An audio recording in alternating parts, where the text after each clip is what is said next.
What's going on, everybody? Josh Engleman here for Stokastic.com, back again with the NBA DFS contenders on DraftKings for Friday, May 19th.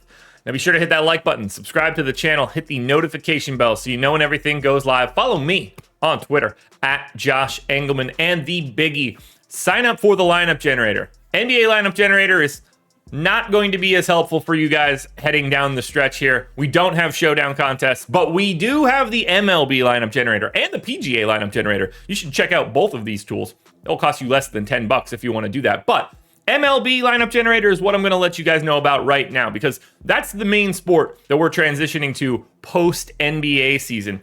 Pick your stacks, lock a player, generate contrarian lineups, balanced lineups, chalky lineups, export up to 20 via CSV.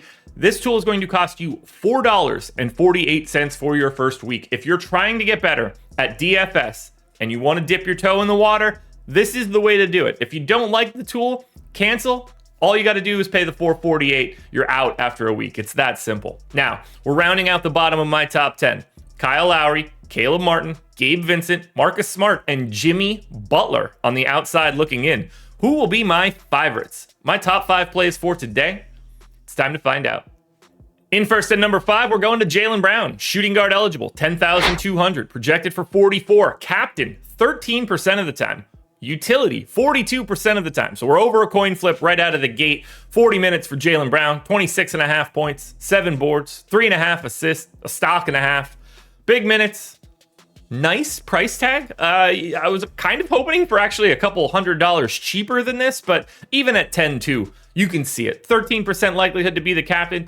You just have to go to Jalen Brown like semi-regularly. If you're playing 150 lineups, he's probably in like 75 of them. In either direction, you can bump that up a little bit. He's just a really nice play, especially if you're like trying to make a lineup that doesn't have Jason Tatum, or you're being a little bit different on the Heat side.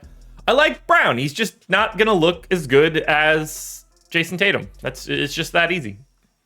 In at number 4, we've got Bam Adebayo. He's 9K, projected for 40. Optimal captain 12% of the time. Optimal at utility 44% of the time. So basically the same as Jalen Brown. I went 38 minutes here for Bam. Straight up double-double, 19 points, 10.5 boards, 3 assists, and 2 stocks. You're looking for the stocks here from Bam. It's had a weird postseason for it. 1.05 fantasy points per minute here. It'll take a pretty big game out of Bam Adebayo, I think, to keep this one. I don't want to say close because that would be the wrong way to describe it, but they are 9-point dogs. If Miami wants to win both games in Boston, I think it's going to take an outlier performance from one of the main stars. Wouldn't be surprised if it was Bam. We haven't seen him really just take over a game in a while. But would you be surprised if he went big? Big for the defensive stats, easy putbacks, own the boards. That can happen. And if it does, 9K, very nice price tag. 12% of the time, Bam is your optimal captain. What do those games look like? Now we got to talk about Time Lord. This is the more complicated piece of today's slate. 4,600, projected for 25. Optimal captain, 7% of the time. 56% of the time at utility. I went 26 minutes, but I got to be clear here. I don't know if he's going to start today. I think it's very likely that he doesn't. I don't think that going to the 2 big lineup is a benefit to Boston, especially if Miami continues to start Kevin Love. But that's neither here nor there.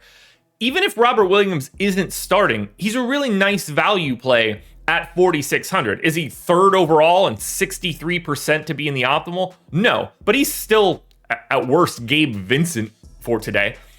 I like the idea of getting to Time Lord, and I think there's a lot of upside there too. And if anything happens to Al Horford, Robert Williams immediately looks a little bit better. Not as good as Grant Williams would look, I think, but either way. 8 points, 9 boards, an assist, 2.5 stocks. That's what we get for Time Lord. 4,600 is just a really good price tag for him. The downside is he may not start, but even in that scenario, you're still getting to Robert Williams. In at number 2, we're going to Malcolm Brogden, 5,800, projected for 30. 12% captain, 54% utility. This is a guy that soaked up a ton of minutes in game 1. I think he played like 34.5 or something like that. I went to 30. He looked good defensively, and that's the big spot here. If Brogden can hold up on the defensive end, he's going to be out there a lot more. He's a fantasy point per minute guy, 23% usage, creates his own shot, 16 points, 4 boards, almost 4 assists, basically a stock. big favorites in this spot. I think he's going to get that playing time again. They don't appear to be trying to get to Derek White. I don't know what happened to Derek White over the past 2 weeks, but he has fallen off a cliff. They must really hate Grant Williams. Maybe they go to him now after losing game 1, but Malcolm Brogdon's role seems at the very least locked in at around 30 minutes and could go even bigger. Amazing mid-range play. And then you get to the easy one, Jason Tatum, number 1, 12K, cheaper than Jimmy Butler. It makes no sense. Projected for 55, 26% at the captain, 47% at the utility, 41 minutes, 30% usage, 1.3 fantasy points per minute, 29.5 points, 10 boards, 5 assists. Great stat line. Jokic just makes that look so pedestrian, though. 2 stocks. They're massive favorites. They're at home, coming off a loss. You expect a massive day out of Boston, and in particular, Jason Tatum. We've seen him get it done when the lights are the brightest. We just watched him absolutely destroy a Game 7. Back against the wall here in Game 2, you expect big things out of Jason Tatum. And he's very clearly, just statistically, the best play that you can get to. I want to get to a ton of Tatum tonight. I think it'll feel pretty good to do so while I'm watching the game. Jason Tatum, number 1 contender. Alrighty, folks, that will do it. Those are my NBA DFS contenders on DraftKings for Friday, May 19th. FanDuel version around here somewhere, so check it out. Good luck tonight, everybody. Get that money. We're back again Monday morning for another edition of the Contenders.